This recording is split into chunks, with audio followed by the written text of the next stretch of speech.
Hello and welcome to the Tonearm, where we connect you with the people and ideas moving culture forward. I'm your host, Lawrence Purrier.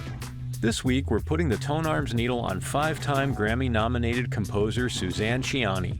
Suzanne has spent decades innovating electronic music on the Buchla synthesizer, an instrument as intimate to her as any acoustic musician's.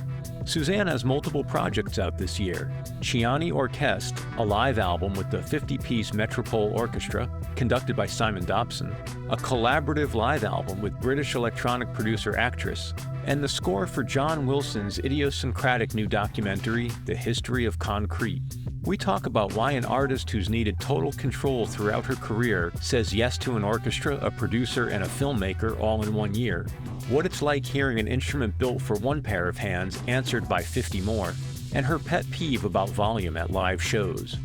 Before we get to it, we're only here because of your support. That's being a listener, sharing our work, and if you can, visiting the Support Us link at thetonearm.com. Thank you. And now, Suzanne Ciani.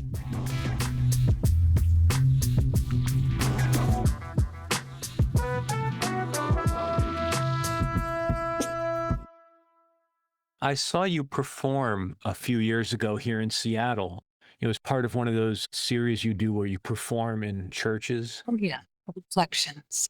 Yeah, it was Reflections. It's such a wonderful way to experience a presentation of electronic music, really something. And I'm curious about the experience from your perspective. How does a room or how does place influence, inspire, impact you in any ways, or does it? Well, one thing is just the functionality of the room. I play in Quadraphonic. I've noticed in some of the larger cathedrals, they were designed originally to create an echoing effect, to glorify it's an ethereal kind of presence. So in Grace Cathedral in San Francisco, I had a 6-second decay time. So I have to mold my sound to the reality of the space. In fact, I don't use any reverb at all in some of the cathedrals. I like to do things with precise delays, delay time, with percussion. All of that is hopeless and impossible in the big reverberant space. So you just, is it inspiring to be in a religious environment? The truth is that when I'm playing, all I can see is the instrument. So I know that there are light shows going on and all these magnificent, 100-foot high projections, but I don't get to see that. So I see it afterwards in the videos. And that's great. But otherwise, I'm kind of just focusing in on what I do. So I do make an exception, however, in those concerts because the promoter specifically wants me to include something from my past, from Seven Waves. So I don't know if you noticed that at all, but I did include, along with the live Buchla, some previous recordings or tracks, because I had multi-tracks. I had the multi-tracks from Seven Waves. It was part of my archival project, was to get all of those transferred. And so I could weave in little elements from Seven Waves. That's really neat. That's fun. It was fun. No, I really like it. It's just that it's more work for me. Something else I remember about that night was it was blisteringly hot in there. So many of the buildings here, and especially anything more than 10 or 15 years old, there's no HVAC in Seattle. Yeah, it was very warm. But I think that adds to the experience. I mean, it's just another element, As long as nobody faints. And we have had that happen. I bet. Yeah, I played in a church in Brooklyn, and they had to carry somebody out from heat exhaustion. So it's not always, if the place is packed, it can cause a little damage, I guess. Yeah. Before I move on to asking you about some of your current work, and it's been a busy time for you, did you know you had an audience out there? Because, you mentioned like when the place is packed, and the place was packed in Seattle. Were you always aware that there was an audience for you who would come out for you and see you live? Absolutely not. I started this whole live performance back in the late 60s, 70s. I did have some curated audiences, people in the business, that kind of thing. But the public, no, there was no understanding of what this was.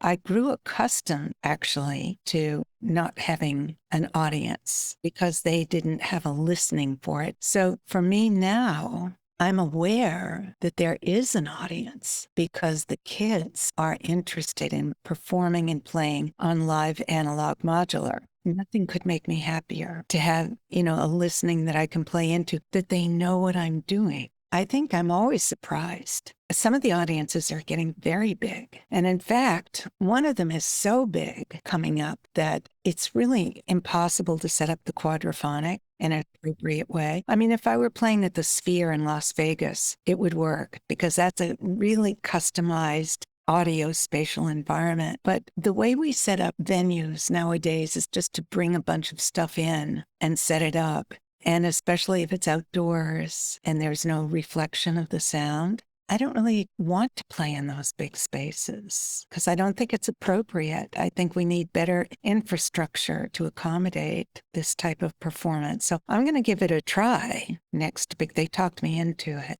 but we'll see what happens. Have you seen any performances at the Sphere? Yes, I made it a point to go. Yeah. I mean, I had to do my research. This is my thing. And it was magnificent. Yeah. It was the Eagles, I saw the Dead there. Oh, you did? Oh, good. It was great. It was pretty phenomenal. It was impressive. I mean, everything. I appreciate the clarity of sound without the volume having to be, there's no distortion there. It's kind of ridiculous. Yeah, actually. it's great, isn't it? Yeah. I really have a pet peeve about volume. I just went to a concert Monday night, and all the concerts that I go to, it's kind of a defensive thing. They just jack up the volume so loud that it's painful. And what is the point of doing that? Yeah, it's a proxy for emotion, I think, or something. Exactly. Yeah. It's got some kind of a filler making up for what's missing. There was a little bit of a delta in time between the recording of the Ciani Orkest record or performances and it actually becoming a released record. Did you have an ongoing relationship with that process, or did you move away from these recordings and then sort of rediscover them 3 or 4 years later? Like, I'm curious as to what the evolution of your relationship with these performances has been. Well, in the beginning, because I have my own record label, Atmospheric, and Atmospheric is basically a quadraphonic label. So I do quad vinyl.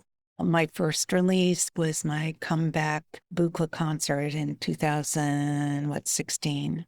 I can codify the sound into a stereo compatible recording, but it's also can be decoded into quadraphonic, and that's my commitment to do quadraphonic. So I was interested in doing this album because it was quadraphonic. I processed the orchestra through my Spatial Buchla, but it was impossible to get it going. There were just too many people involved. We had the video from the government in Amsterdam. We had the orchestra, which was, nobody knew who was in charge. It was just a people problem, really. So I did give up. And Cameron came in, and he has the patience of a saint. I don't know how he does it. Maybe because he's not as closely connected with it. Maybe he has less of a frustration level or pain, So I let him carry the ball, and he carried the ball all the way to the touchdown. So it's great.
Something else I'm curious about is you've referred to the Buchla as being sort of orchestral in nature, right?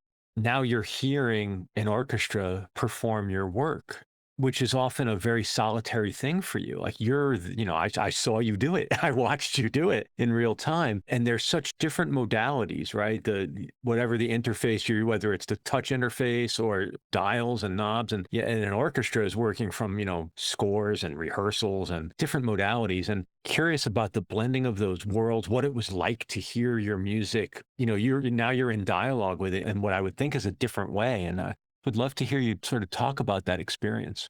Yeah, there's a lot packed into what you just asked. One thing is that I think of the instrument as a compositional instrument, not so much an orchestral instrument, because that implies, switched on Bach or something. And I don't use conventional sound or the approach of conventional sound. I mean, certainly I bring to bear certain things I've learned in the traditional classical musical world, which is, the way frequency ranges function. You have the bass, the low middle, the hot, and the higher. And there are certain ways of handling that integration of sound that I do port over from the classical world. When I'm playing with this orchestra, I'm really just one more instrument. I'm a compositional instrument, so I have a lot more say about what's going to happen in general, with the music. But my job is to take a little bit of a back seat so that the orchestra has space to do its function. For me, I'm used to being on board and interactive every second. I'm playing, I'm moving. My job really is to keep the thing alive and going. On the other hand, I have to say that the experience was completely overwhelming. To be on stage, the decibel level of acoustic sound, it was transformative. I loved it. I just adored it. It was truly, truly amazing. This really was a collaborative project. So I had started the concept of this project 4 years earlier when I was teaching at Berklee College of Music. And they had merged with the Boston Conservatory, and they had jazz performers and live musicians along with the technology department. And so I thought, well, what a perfect opportunity to combine worlds, these different kinds of instruments. And so I started a project that was orchestra and Buchla. And we had a lot of problems to solve to integrate that because, for one thing, conducting, and the one thing of the improvisational nature of the Buchla. And how do you get those two things? As you noticed, one thing is married to the printed page, but not completely, because modern contemporary musicians do know how to improvise. And you can hear that in the Orkest recording. There are moments, where the trumpet takes off, the guitar takes off, and I take off. There are improvisational openings that are right there. So that's something that you do not find in traditional orchestra. So I'm grateful for the sense of what an orchestra is. I don't think we have another orchestra like that in the United States. We're starting, I stay in touch with, I go into the San Francisco Conservatory, and I pay attention to the now combining of music technology with traditional instruments. That's a mandate now. Everybody wants to do that. Even at Berklee College of Music, where they had a head start, you could not enter the school as an electronic musician. You had to play an acoustic instrument. It's only within the last 2 years that has changed, that there is some credibility now with this new instrument. And that's going to open up. I'm very excited about this time in our musical culture because we're seeing, oh my God, we're seeing analog modular have a second chance. Yeah. It seems like a very interesting extension of something I speak with a lot of artists about. Artists who, let's say, 40-ish and younger, maybe a little bit older, but definitely 40 and younger. Their experience of conservatory is completely different when I talk to artists my age and older. The younger artists there's much more merging even between, say, a jazz and a classical department, or the classical musicians are allowed to take improvisation classes, whereas in the past that was, you don't do that. And so this, what you're articulating here seems like it's the logical extension of that, of sort of the academy, if you will, broadening its horizons to be more about creative music and not about jazz versus classical versus electronic versus acoustic. And that can't be anything but good. Yeah. I mean, it's the methodology too, because, the thing that we love about these analog modular musical instruments is the freedom that they give us. I mean, we are not married to repeating or realizing a pre-existent composition precisely and being judged on, did we hit the right note? Whatever those calibrations are. So, it is improvisatory and it's also compositional. So integrating it is much easier in the modern vocabulary of musicians, but it's still untamed. I mean, how did we integrate it? The Buchla, I don't use MIDI, right? So all those things that kind of tie things together, I'm very comfortable with that. I can't say I don't like MIDI, but I don't like it. And I've used it. I've done many studio albums. I did studio albums before there was MIDI, when you couldn't interlock anything and you couldn't synchronize anything and you did it by hand. My whole career in the beginning was, starting a 2-inch machine manually to get it to lock up with something else. Anyway, now, I mean, what I did, I used a Korg drum machine, little tiny drum machine. I like, when you're on the road, you want small, you want light. Everything has to go through that filter of, is it packable? Is it small enough? So this little tiny drum machine, I could feed the Buchla into that and it could output a click. So they really followed me. I was in charge of the tempo. And the conductor, he was brilliant, Simon Dobson. He was also very young and resilient and open, to take on. I mean, he's a classical conductor with tattoos all up his arms, and you knew that something was going on there. He was fine with it. And we had a wonderful feedback system. So we all had headphones on and he could talk to me. He could say, hey, wait a minute, you need to do this, you need to do that, or whatever. So we had communication. When we did it at Berklee, we didn't have that. And we had a system of cards. He would hold up a card with a number on it, and it would be like, when we're going to do the next thing. But this was much more functional.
You're starting to get into a realm that I wanted to ask you about, and I'm curious about the role of trust in a project like this, performing with a larger ensemble versus being the one-person show that you typically are or have been often. And to turn over your music to collaborators at such scale, different arrangers on the different sections, obviously an orchestra. Is trust part of it for you? Do you think in those terms, or am I making stuff up? Um, let's just say I have no fear. I don't go there. Really, fear is debilitating. So I'm an optimist. I go in and I think the arrangers were absolutely brilliant. They astonished me. They went way beyond what I would have imagined. In this case, the heavy lifting was divided, and I think it produced an incredible result just because of that. And somehow it integrated. So they were given electronic starting point, and they all picked up the same kind of sensibility to that. And I think that's why, even though they were individual arrangers, it all worked together because they had just enough musical outline.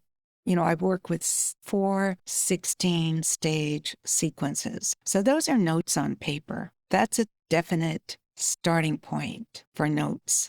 I think it was helped by the fact that the same arranger did the opening and the closing, so it had nice bookends. I think the energy of the performance had a beautiful shape. I mean, my compositional form is the wave. So I've always been inspired by waves, and on many, many levels. One of them is that I've always loved that energy system of the build and release of that energy. And that's what you have here. You listen to this album and it has that kind of structure. There's certainly the peak and the wave crashing during, I think it's the Vamp, that piece. I heard as I was listening to that, I was like, man, this could be a King Crimson record. I would give any of my prog rock loving friends that piece and say, I think you'll find a home here. Right, yeah. I talk with artists about this a lot. I'm so intrigued by the notion of narrative in instrumental music, how a composer or an instrumentalist can invoke narrative without words. We might be talking a little bit less about explicit narrative here, but there's certainly a journey. Mm-hmm. That's how I heard what you were articulating, was that they managed to craft an experience through that set of music. It is. For me, I mean, a lot of people do a visual. They get visual responses. I don't think about the visual. I do think about the story and the energy and the origin. For me, I come out of the ocean. That's a starting point. And then it grows. You do something and it gets more and more free. This is a very classical idea, where you had theme A, theme B, then you had the development, which you could complicate things and take them out of their keys. And then you came back at the end to familiar territory, and maybe you repeated something and you gave a sense of ending. And so that kind of storytelling, I do naturally follow that kind of energy. Having the opportunity to speak with you is funny in that there's a lot of information about you now over the last decade or so. There's the film, and I've heard other interviews with you.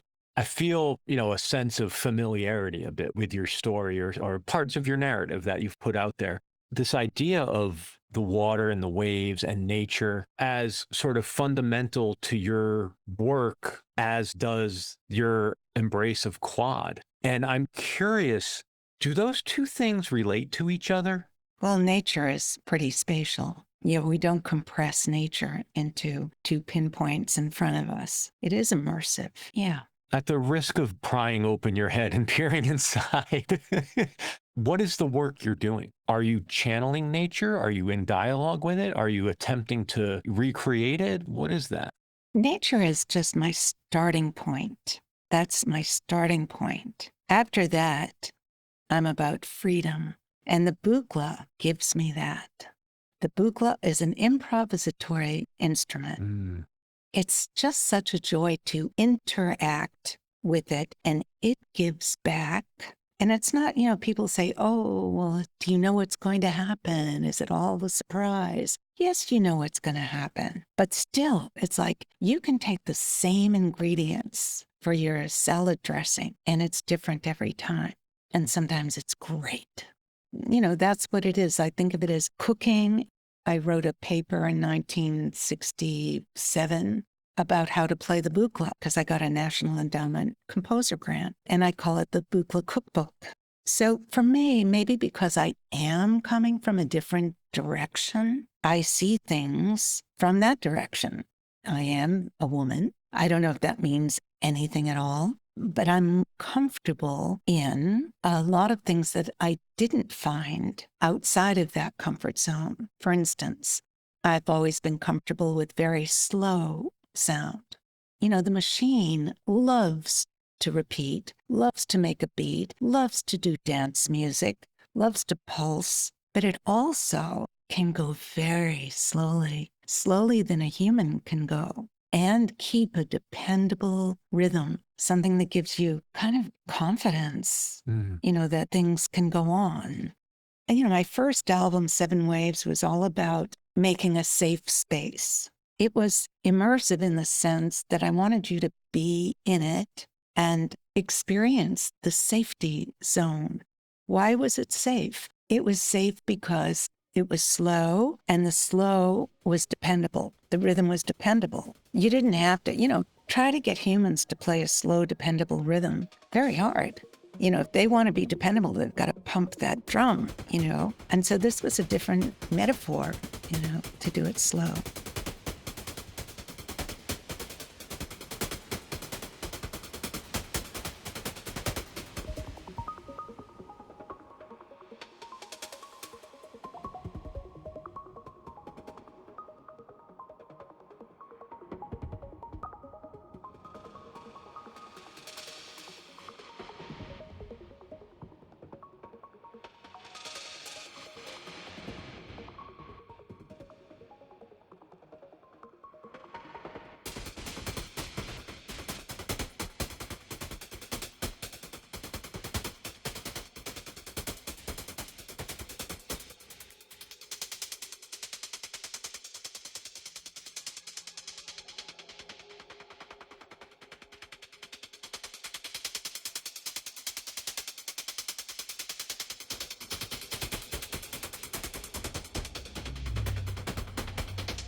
When you collaborate now, I'm thinking specifically about the project with Actress. You've developed opportunities to work with people who come from much different contexts, musical scenes or maybe musical education backgrounds. There's a very populist, if you will, or humanist view, it seems you have. Like I don't hear any tone about people needing to come from a certain training or have a certain background. So I'm really interested in that meeting of the minds that happens for you. Where do you meet with a collaborator, and how do you find that out? What's the dance that happens when there's an opportunity to work with somebody who comes from such a different place? How do you negotiate that? I remember going into the commercial world in New York City right after graduate school, where I had been finally trained as a classical composer. And I met musicians and producers and people in the recording studios. I had one person I worked with. He could not read or write music. He could walk into a room and a rhythm section locked. And I learned from that moment on that this is a language that has many sources and that it's, yes, I could, he wanted me because I could read the string parts and I could play, with the group. I didn't want to play string parts. I wanted to play the Buchla. And I refused, actually. I'm always very stubborn. He wanted me to buy an ARP string ensemble, and I said, absolutely not. And so he bought it. He said, I'll buy it and you play it. And so, I did. There I was with all the string section, doing this. And it was kind of fun and weird and maybe dangerous because of the union. But I know that music comes from so many different places and that they're all valid. I couldn't collaborate for years and years and years. All my years of doing my solo studio recordings, I tried collaborating. I couldn't. I needed to be fully in charge. I had a very specific thing that I wanted to do, and I had to do it. I certainly had support. Mitch Farber was the person who did a lot of arranging for me when I was doing commercials in New York. And he would, he'd stay in the room. He maybe never opened his mouth, but he was there. And it was a form of collaboration, a psychic collaboration. But I could never submit myself to somebody else's ideas about what I should be doing. So it wasn't only until I got into my later years now where I'm in my last hurrah here. I'm 80 years old now, and it's time to have a little freedom and fun and just see what happens out there. Yeah. Yeah, no reason. Yeah. It's interesting to hear you talk about that experience because I can't help but wonder if that need for control, if you will, is a reaction to the commercial work where that's not necessarily, you don't get to call all the shots about the finished product. So in your art life, that you do get to control and call all the shots there. And it seems like maybe there's an action reaction going on there, but that's me playing armchair psychologist for you. And I'll bill you separately for that. I hate to disappoint you, but I had total control in advertising, total control, because they didn't know what I was doing. There was no language for it, and they were mostly afraid. I'd come into the studio with this big, complicated machine, the Buchla. I worked as an artist in commercial work. I pleased myself. My statement about this was, I am going to do what I do, and if you don't like it, feel free to go someplace else. And I meant that. It wasn't like an angry statement. It wasn't a defensive statement. It was the way I work creatively is that I have to have total freedom or I can't do it. And I think that's true about creativity. If I need somebody to do something for me, my first job is to give them space. Yeah, I get that. Yeah. Tell me about the history of concrete. Isn't it funny that concrete keeps coming up in my life? I had waves, then I had concrete waves, then I got concrete. It's like this reduction, and you're finally here, cast in concrete. It is very bizarre and very logical on some level. I don't know what. I got a call. It was an important call. It was from the big producer who did, I'm very bad at names and I don't remember anything. So I can't really drop names because I never remember them. But anyway, this very important director called me and wanted me to participate in his protege's work, John Wilson. And they wanted it right away. And I didn't have time because I really didn't have time. And so I said, well, I can't, but I can send you, lots of music. I have a huge library now. That's how it started. So that's how we did it. And then I went to Sundance and saw the premiere. And now I'm going to do something in New York at the end of the month at John's little studio. It holds about 40 people, but we're going to play the album with the film that was made at the time of the recording. So that's going to be fun. But I know there'll be no tickets and no seats, but it's fun. I love John Wilson. I have to be honest, I didn't know who he was before, but as soon as I spoke with them, his people, I went and watched the whole series of How To with John Wilson, and I adored it. I just love that, independent spirit. It's been a big time of work and output for you? We've talked about several projects here. We opened the call talking about you traveling and being on the road. Is the urgency related to what you said before? Like it's just the time in your life to say yes to things? Like you're busy. Yeah, I am busy, but I don't try to be busy. So, for instance, I don't have an agent. I only deal with what comes towards me. I don't try to make work, but I do receive. And, maybe my next step is to stop receiving. I don't know. So far, so good. They take good care of me when I'm on the road, so it's difficult, but it's not as difficult as it could if I didn't have all the support.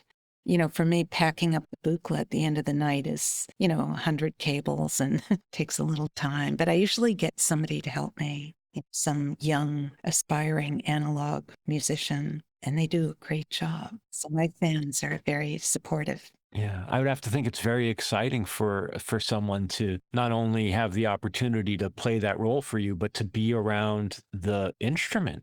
I know the excitement of holding a nice guitar or sitting at a nice keyboard or whatever it is. Like they're not simply inanimate objects. Right. Well, that's also part of my mission is to, speak the word of the Buchla, because Buchla did the very first one, maybe by a few minutes. Bob Moog did one, but Buchla was stubborn and he stayed with the authentic nature of the instrument. He didn't put a keyboard on it. And he was, as I say, the Leonardo da Vinci of analog musical instrument design. And I wanted, in this second round that we're experiencing now, this renaissance of interest, most of the Eurorack stuff is inspired by its origin in Germany, and it didn't get the Buchla influence. So I'm trying to bring out the beauty of this instrument and hoping that in ongoing instrument design, that people will incorporate some of the really unmatched, brilliant ideas that Don had, one of them being quadraphonic. Yeah, it's beautiful work. Yeah, and you've made beautiful work along the way. Thank you so much for making time to do this. It's really been a treat for me to be able to talk to you, and I very much appreciate you for making time. Thank you, Lawrence. Thank you.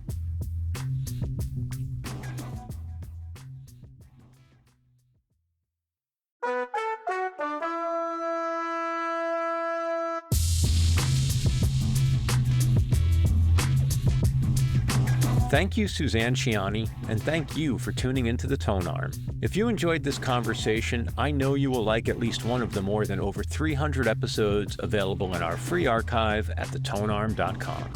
The Tonearm is executive produced and hosted by me, Lawrence Purrier. We're produced and marketed by Michael Donaldson. Editing and sound design is by Terry Grant, and our theme music is by Birdie, spelled B-U-R-D-Y. The single best way you can support us is by sharing us with at least one friend, and I hope you'll do that today.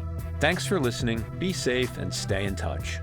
After listening to this episode, head to thetonearm.com, our online journal covering unexpected music and culture. Right now on the Tonearm, you'll find features on Richard Dawson's avant-pop group Hen Ogledd, London soul jazz producer Scrimshire, Austin jazz Americana trio Cento Trio, a photographic look into the world of Japanese jazz kissa, and so much more. And while you're there, be sure to subscribe to our email newsletter, Talk of the Tonearm. That's thetonearm.com. The Tonearm, putting a needle on the cultural wax.